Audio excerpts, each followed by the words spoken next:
but they don't know what I look like until they watch this. And they don't know what I sound like until they watch this.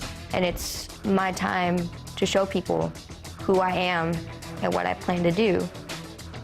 16-year-old Noelle Jones shot at a North Texas high school earlier this year. Tonight, only on CBS 11, she is speaking out for the very first time. And just hours ago, a grand jury indicted the teenager who police accused of opening fire on her at the Italy High School cafeteria.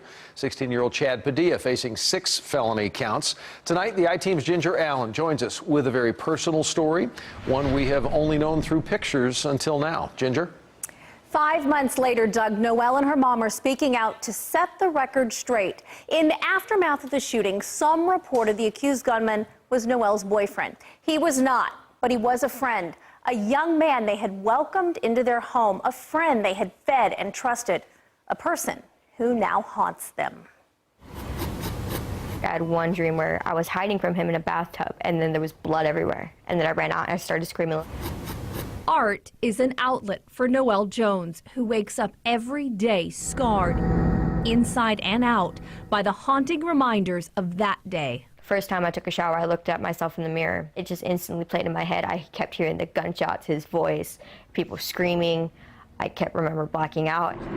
On January 22nd, Noelle went to school proudly wearing her Air Force cadet uniform for the first time. I was at the cafeteria table and, I had a small conversation with him, and then that's when it happened. Chad Padilla, a classmate, is accused of pulling out a semi-automatic handgun and shooting Noelle 6 times before teacher Lee Guidry, her ROTC commander, came to the rescue. He got my shooter away from me, and he walked over and applied pressure to my wounds. Medics airlifted the 15-year-old freshman to Dallas. I got in the helicopter and I started to go in and out of, passing out and being awake, and that's when I started saying, I'm going to die. You were afraid you were going to die? Yeah, I was terrified that I was going to. That was the biggest nightmare any parent could ever face. And I'm just thinking, oh my God, we're in a small town. It's a little school. Everybody knows everybody. How can this happen? Miraculously, the bullets missed every major organ. Noelle still has a fractured pelvis, nerve damage, a bruised liver, many painful reminders. I have this one here on my neck, and they went in with a small incision and went up into my neck to remove the bullet. And then I have these 2 over here, and then I have 2 on my side, and I have 1 exit over here, and then I have a long incision where they removed 12 inches of my small intestine. But rather than dwell on her injuries, the young survivor would much rather discuss her mindset and her mission. Teach your kids right and wrong, and teach them to value life as if it's something that can easily be broken, because it can. We need to stop giving our kids technology, because technology is violent. Do you blame some of this on technology? Yes, video games. There is no more having to think for yourself and having to rationalize. It's all just right there in front of you on a screen. They also say accountability and gun accessibility are to blame. This is probably going to make a lot of people mad, and I'm okay with it.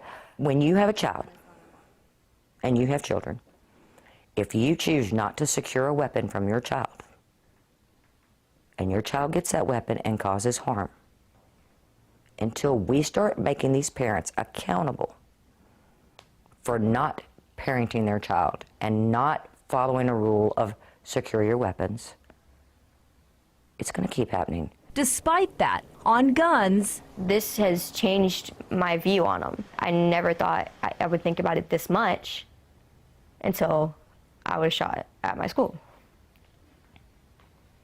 Like, I don't want them gone. Like, you need to protect yourself. We're very much a supporter of the Second Amendment. But on school walkouts, I don't want you to walk out for me. If you want something done right, do it the right way. Be professional about it. Be well-mannered. Be well-spoken. Be intelligent. The Joneses say be heard, not by disrupting class, but by saying something if you see something. In a chilling moment, Noelle reveals that's exactly what she should have done weeks before her shooting. Were there any red flags in your case that if you could go back, you would have reported?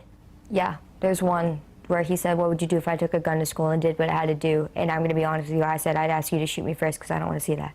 When she told me that, I'm going, what? You know, as a mom, what are you thinking? Well, would you want to see somebody you care about get shot? And she said, Mom, think about it. If he shoots me first, I never see my friends hurt.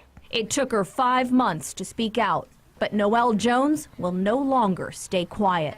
I don't want to be treated as a victim. I don't want any special treatment. She doesn't want to be known as the girl that was shot at Italy High School. I want to be known as the person that's going to help make a difference. Noelle tells me she will be in Austin for the next legislative session. She wants to change the law surrounding victims of school shootings. So right now the penalty is much more severe if victims are age 14 or under. She believes age is irrelevant. She also plans to return to school in the fall. And Doug, listen to this. She maintained an A average through all of this and wants to graduate from Italy High.